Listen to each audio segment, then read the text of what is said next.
Hi, it's Anwen from Get Fruitful Marketing, and I'm doing a live Facebook stream Q&A, and I was trying to do this on my laptop, but I couldn't get the app to work with the plugin. So I'm back to my phone and hoping that this is all going to work out okay, because I'm using one hand to hold the phone, and I'm also using my microphone for the first time. And I have hidden my microphone under my blouse, so I hope it's picking up the sound. If anyone wants to ask me a question while we're live streaming, then please feel free to type into the comments box, and I will pick up your question as we go along or at the end. So I just wanted to answer one particular question today, which I have been asked lots of times. It's quite a common question. And the question is, what is the difference between marketing and PR? And I know that it's quite confusing for some people. Even for me as a marketer, it's not always that clear what the difference is between the two. So I thought I would go to the official definitions from the Chartered Institute of Marketing and the Chartered Institute of PR. So for those of you who don't know, PR stands for public relations. And here is the definition from the CIPR.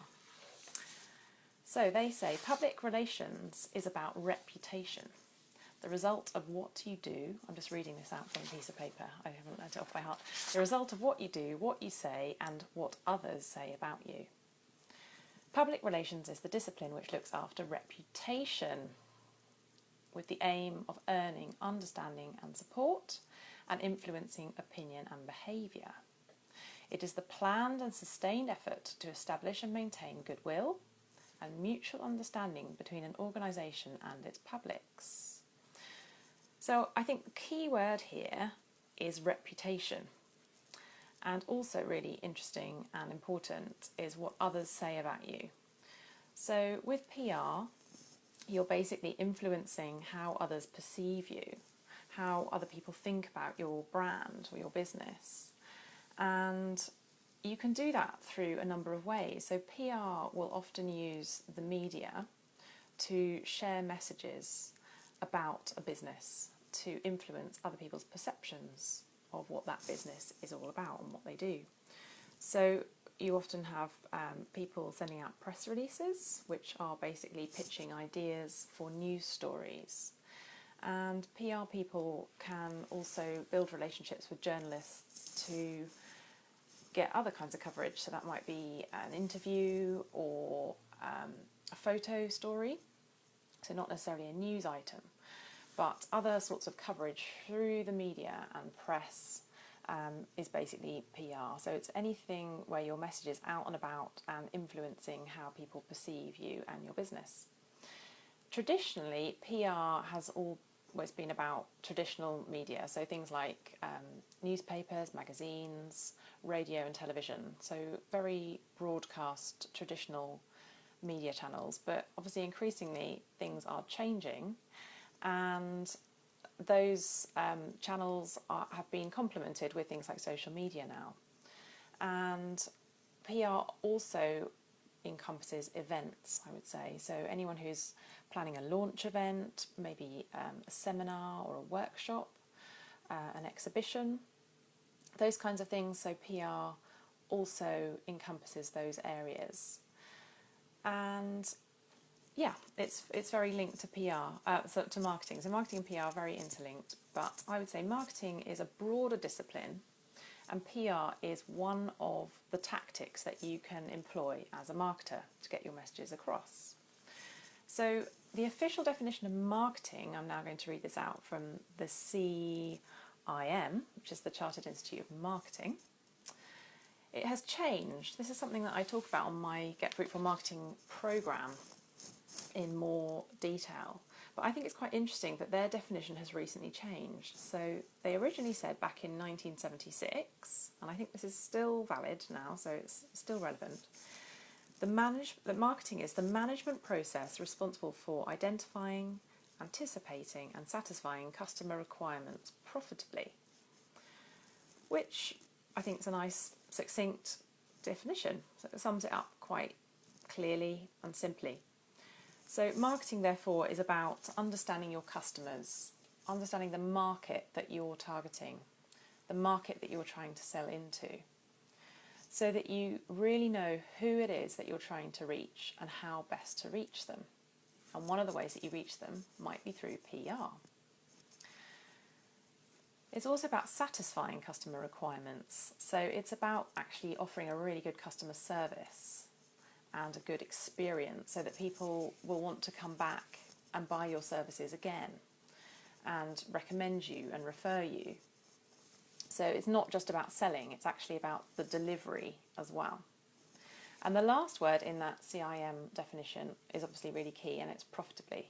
So for a business to stay in business, obviously it needs to be sustainable, it needs to be making money, and it needs to be generating a profit. And even if you're a not-for-profit or a charity, and you're not looking to distribute profits to an owner of a business or to stakeholders, you still need to generate a surplus. So obviously covering your costs, whatever costs are incurred from running your organisation, you also need to make a little bit extra so that you've got some saved aside for a rainy day and to be able to reinvest back into your company to move things forward. So yeah, that's the 1976 definition from the CIM, which I still think is relevant and applicable today. But I think it's interesting that in 2007 the CIM updated their definition, and wait for it because it's a lot longer and a lot more complex, shall we say. So here we go, I'm going to read this out. I definitely haven't learned this one by heart. So now the CIM say that marketing is the strategic business function that creates value by stimulating, facilitating and fulfilling customer demand. It does this by building brands, nurturing innovation, developing relationships, creating good customer service and communicating benefits. By operating customer-centrically, marketing brings positive return on investment, satisfies shareholders and stakeholders from business and the community, and contributes to positive behavioural change and a sustainable business future. Phew, so you can see it is a much longer, more complicated definition than the 1976 version, which I guess, highlights the fact that we live in a more complicated world and marketing has become, more complex thanks to digital technology, the fact that consumers are more demanding these days, and we have much more of a two-way relationship between brands, businesses and customers. It's not so much about people saying, this is what I've got to sell, do you want it, yes or no?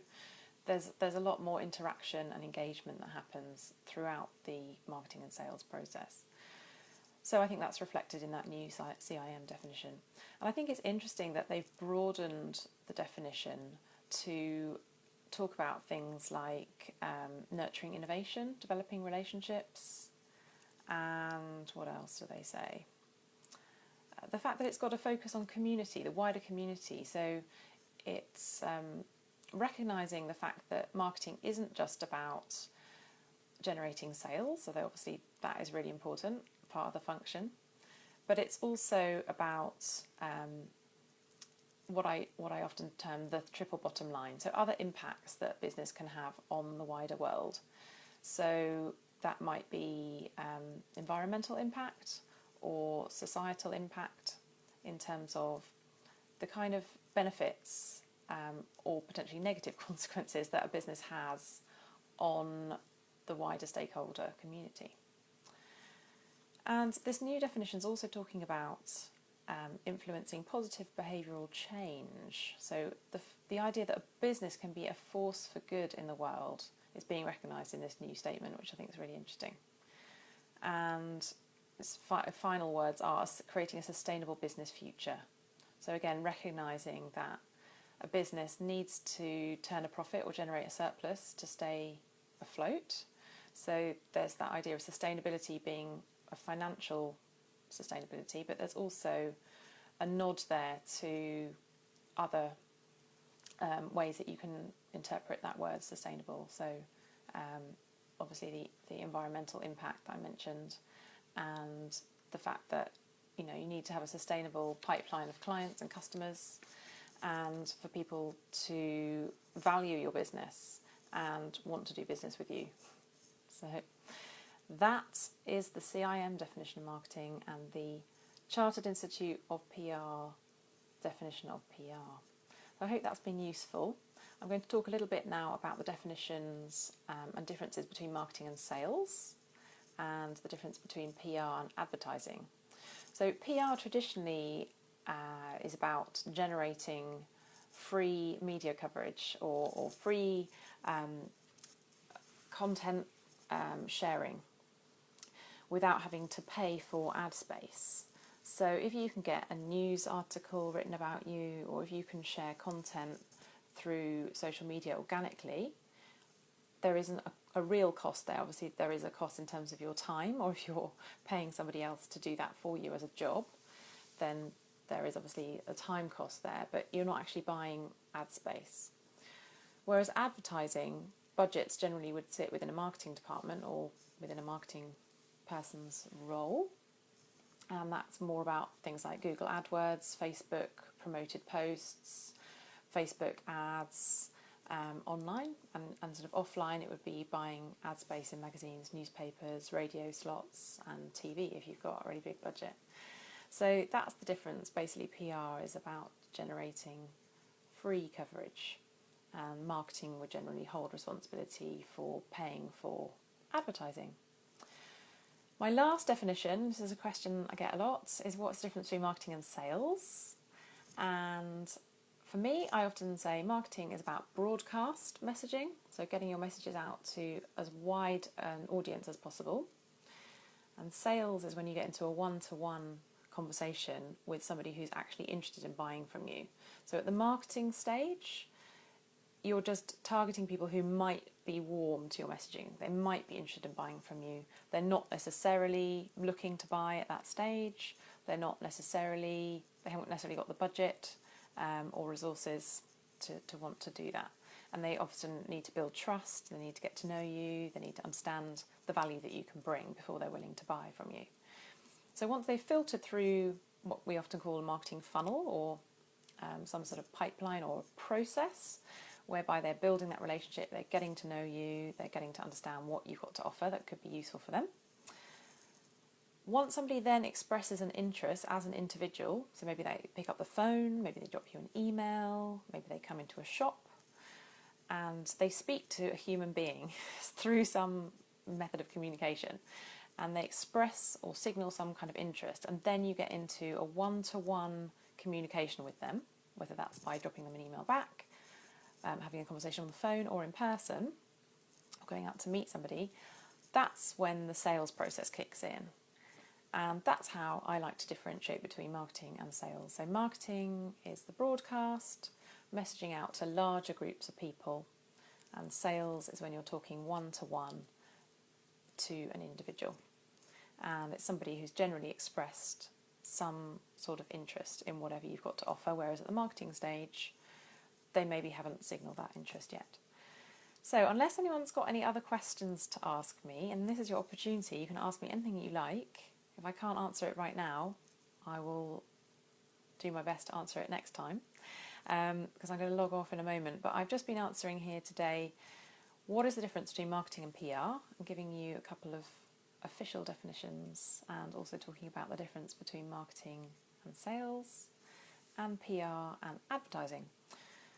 So I hope that's been helpful. I'm planning to do more of these live Q&As, so if you haven't got a question for me today, don't worry, you can ask me again next time. And you can also join my Facebook group, which is at facebook.com/the Fruitful Playground. So, thanks Jane, I'm glad it was working. I wasn't really sure if anyone could hear me. And thanks for tuning in. If you're not on the Fruitful Marketers Playground, which is my secret Facebook group, please go to that web address, facebook.com/the Fruitful Playground. And it's a secret place where you can ask me questions anytime you like. And there's a whole community of other small business owners in there who are sharing support and inspiration on a daily basis about marketing.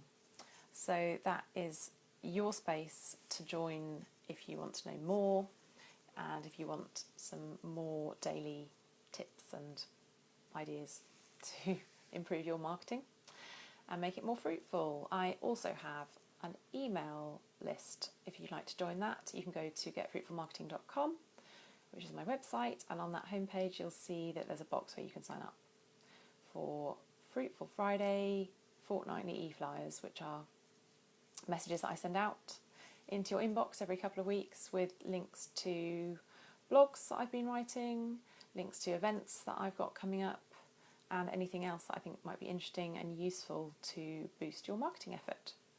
So thank you for joining me. I'm going to log off now and hope to see you again soon. Thank you. Bye.